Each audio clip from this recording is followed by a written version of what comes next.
चूंकि मैं सोच रहा था एक जेनेरिक सवाल पे आप लोगों से बातचीत शुरू करूंगा, फिर स्पेसिफिक पे आऊंगा, लेकिन चूंकि आपने हर्षवर्धन जी स्पेसिफिक से पे आ ही गए तो मैं यहीं से उठाता हूं। सरस पटेल जी के पास जाऊंगा। विजय शर्मा साहब और आनंद दुबे साहब, थोड़ा सा आपको इंतजार करवा रहा हूं। सरस पटेल साहब, मैं आपसे सवाल पूछना चाहता हूं, चूंकि आप काफ़ी पढ़े लिखे हैं और काफ़ी सक्रिय रहते हैं, युवा हैं, कि रशिया के साथ तेल नहीं खरीदने का वादा भारत ने किया। ये भारत ने तो कहा नहीं, ये कहा है अमेरिका ने। और अमेरिका ने अभी नहीं कहा, अमेरिका ने अभी कहा, इससे पहले 3 बार कह चुका है।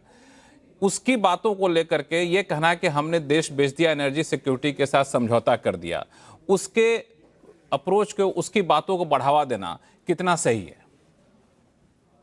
लक्ष्मण जी, आई थिंक आप ये रिस्पेक्ट करेंगे कि मैं पेशेंटली हर्षवर्धन त्रिपाठी जी की बात सुन रहा था।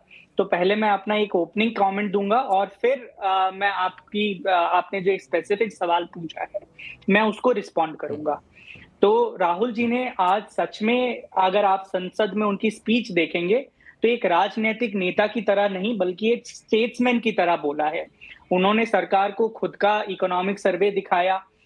उन्होंने ये दिखाया कि हमारे पास डेमोग्राफिक डिविडेंड है, हमारे पास ग्रोइंग डोमेस्टिक मार्केट है, हमारे पास डिजिटल इंफ्रास्ट्रक्चर और सर्विस की स्ट्रेंथ है, हमारे पास एग्रीकल्चर स्केल है, हमारे पास डेटा है और ये सारे लेवरेज है जो हमारी नेगोशिएटिंग स्ट्रेंथ है।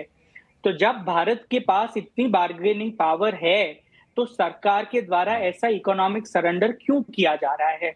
इस डील में सबसे बड़ा नुकसान होगा हमारे किसानों का, हमारे मजदूरों का, हमारे एमएसएमईज का और हमारे फ्यूचर का। सरस पटेल जी, भारत एक किसानों को नुकसान कैसे हुआ, समझाइए जरा, समझाइए किसानों को नुकसान कैसे हुआ, आप ही समझाइए। मैं आपके सारे मैं सारे हमारा बिजनेस चैनल, भारत एक सॉवरेन देश एक एक करके बताइए। तो फिर ऐसा क्यों है कि डोनाल्ड ट्रंप हमें बताएगा कि भारत तेल कहां से लेगा और कहां से नहीं लेगा?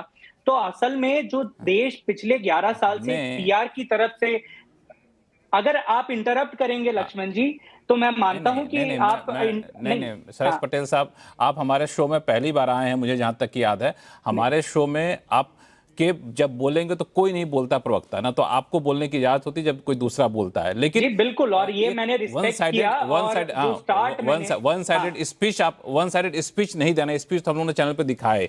मेरा स्पेसिफिक सवाल है, चूंकि आपने कहा किसानों के साथ समझौता किया और आपने कहा कि रशिया से तेल खरीदने का भारत ने नहीं खरीदेगा, ये अमेरिका कौन होता है तय करने वाला? अमेरिका ने कैसे तय कर दिया कि भारत रशिया से तेल नहीं खरीदेगा? वो अमेरिका ने तय कर दिया क्योंकि जिस दिन हमारे, बताइए।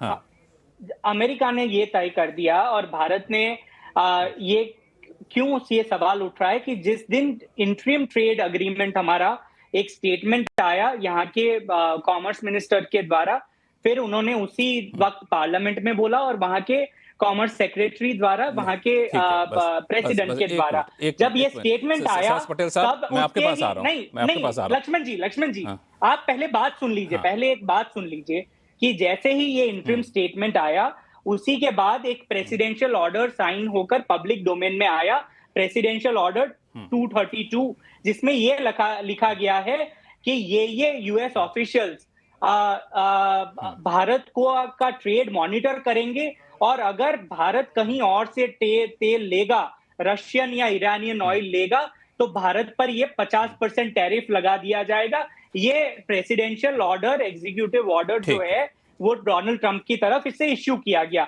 अगर ऐसा भारत का इंटेंशन नहीं है तो हमने क्यों डिमार्च नहीं दिया अमेरिकन एम्बेसडर को? हमने क्यों इसका पुरजोर विरोध नहीं किया कि अगर आप हमसे इस धमकी भरी भाषा में बात करेंगे तो भारत आपसे कोई डील नहीं करेगा? और मैं आपकी बात से सहमत हूं, भारत कोई डील का मोहताज नहीं है। भारत 1970 में जब हमारे क्राइसिस थे, कोल्ड वॉर थी, तब दोनों की महासत्ता की आंखों में आंखें डालकर नहीं करते थे। हाँ, एग्जीक्यूटिव ऑर्डर जिसकी बात आप कर रहे हैं वो ट्रेड डील का हिस्सा नहीं, आपने ही बता दिया। एग्जीक्यूटिव ऑर्डर आने के बाद जो रशिया से तेल नहीं खरीदने वाली बात थी, उसके आने के बाद ही जो है विदेश सचिव का बयान आया कि भारत किससे तेल खरीदेगा, किससे तेल नहीं खरीदेगा, ये एक कमर्शियल डिसीजन होता है। पहली बात तो एक भारत की तरफ से प्रतिक्रिया आ गई। अब भारत रशिया से तेल नहीं खरीदेगा, ये पहली बार यूएस ने स्टेटमेंट नहीं दिया। इससे पहले डोनाल्ड ट्रंप ने स्टेटमेंट दिया है, उससे पहले उनके विदेश सचिव ने स्टेटमेंट, कॉमर्स सेक्रेटरी ने स्टेटमेंट दिया है, कई बार स्टेटमेंट देते रहे हैं। वो अपना फेस सेविंग के लिए इंटरनल कुछ कर रहे होंगे। साझा बयान में हमने तो स्वीकार नहीं किया कि हमने माना कि हम नहीं खरीदेंगे, हमने कहा कि कमर्शियल डिसीजन है, कमर्शियल डिसीजन के हिसाब से हम चलेंगे। फिर आपके पास आऊंगा दूसरा सवाल लेकर के, लेकिन इसमें विजय शर्मा जी आपका टेक, इस पे सफाई क्यों नहीं ज्यादा ठोस तरीके से, सारे जो सवाल बार बार उठ रहा है।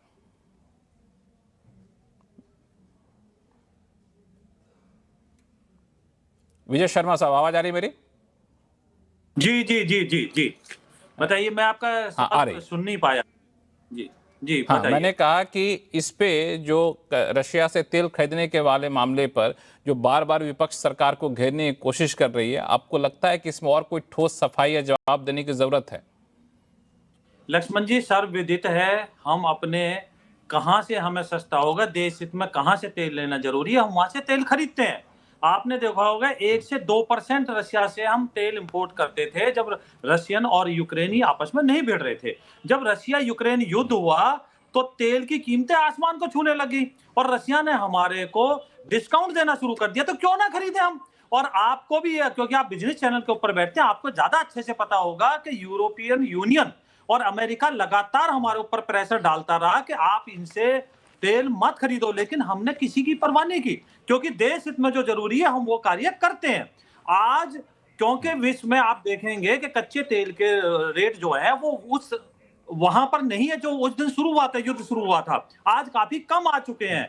आपके पास तो मेरे ख्याल से हर मिनट की जानकारी होती है, तो आप देख सकते हैं।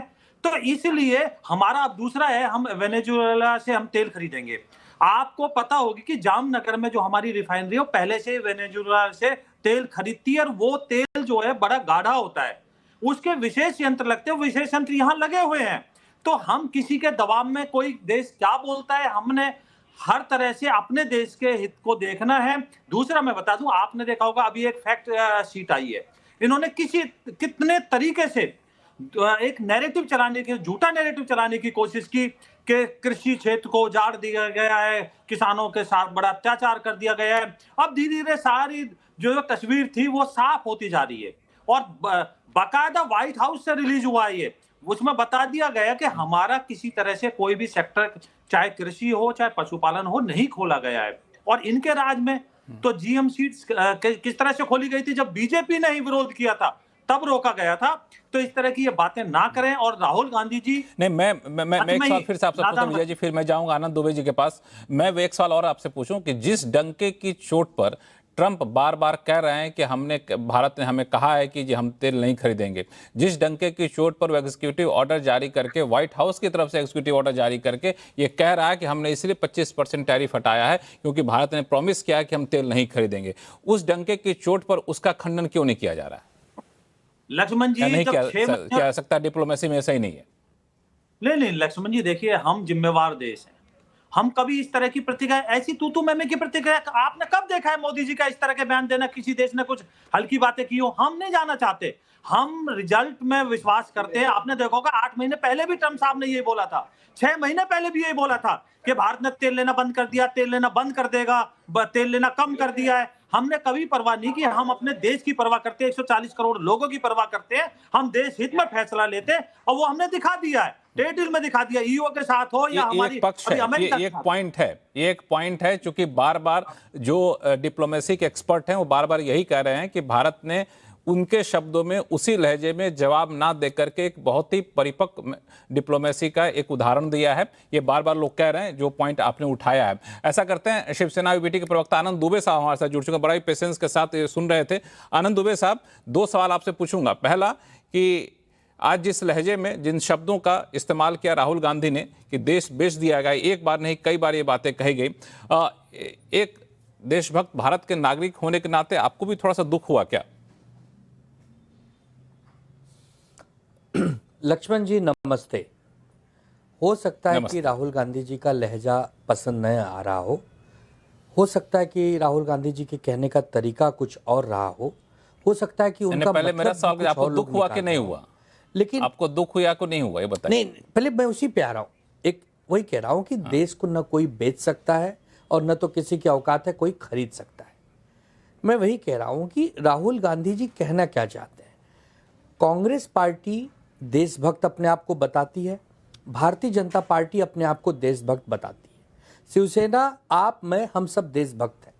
एक देशभक्त दूसरे देशभक्त से सदन में अगर एक सवाल पूछ रहा है, आपका चूंकि एक बिजनेस चैनल है तो मैं बता दूं दर्शकों के लिए कि ट्रेड मतलब व्यापार होता है और डील मतलब सौदा होता है। गांव की भाषा में कहें तो व्यापार और सौदा तब सार्थक माना जाता है जब उसमें कुछ मुनाफा हो, वरना लोग कहते हैं गांव में, ग्रामीण भागों में जब किसान सौदा करने जाता है शहरों में तो कहता है कि आज का सौदा बहुत अच्छा रहा, कभी कहता है आज का सौदा निराशाजनक रहा। राहुल गांधी जी बस इतना ही पूछना चाह रहे हैं।